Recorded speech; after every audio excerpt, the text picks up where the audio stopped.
Анхнаас нь дэмжиж санаачлагч өргөн барьсан гишүүдийн нэг байгаа юм. Нийтдээ 13 их найдын гадаад зээллэгтэй энэс 6.2 нь газрын тосны үйлдвэр дээр байгаа.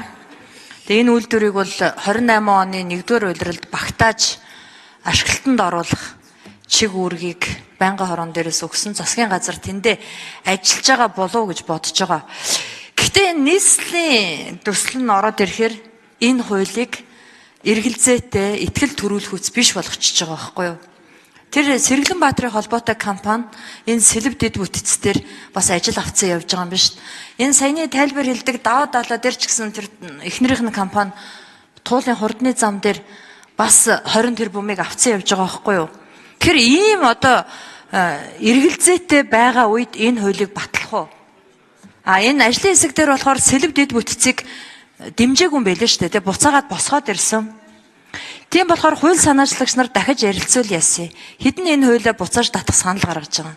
Манай намын гишүүдээс бол энэ хуулийг буцааж татах санаачлага гаргацсан байгаа. Хамт өргөн барилцсан гишүүдээс нь. Тэгэхээр их хурлын дарга энэ дээр ямар хуулийн гаргалгаа байгаа юм? Энэ дээр дахиж хууль санаачлагч нар ярилцвал яасан гэж би бодож байна. Газрын тосны үйлдвэр Эрдэнэ бүрэнгийн усан цахилгаан станц дээр бол эргэлзэх зүйл байхгүй.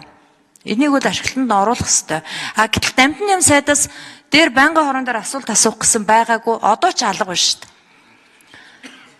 Агаарын хөлгийн түлшээ 100% үйлдвэрлэнэ гэдэг байгаа шүү дээ. Алтан ширээгийн газрын тосны үйлдвэр ашиглалтанд орох юм бол одоо 4.7 их 80 төгрөг нь ашиглаж болохгүй байна гэд энэ хуулийн гол амин судсан байгаа. Гэтэл Оросын холбоот улстай 15 жилээр агаарын хөлгийн түлш авах гэрээ байгуулна. Одоо энэ саяхан батлна шүү дээ. Тэгэхээр эн чинь нэг төр шийдвэр гаргаж иж хоёр өөр үзүүртэй юм яриад байгаа байхгүй юу? Хоёр өөр юм. Тэгээ Дамжин яам сайд алга их хурлын дарга. Энэ хүн дөнгөж сая энэгээр гүгээ явж исэн. Энэ асуултыг асуумаар байна. Дээрэс нь энэ хуулиа одоо яахан бэ гэдгийг санаачлагч нар дахиж зөвшөлдөх хэрэгтэй гэж бодож байна.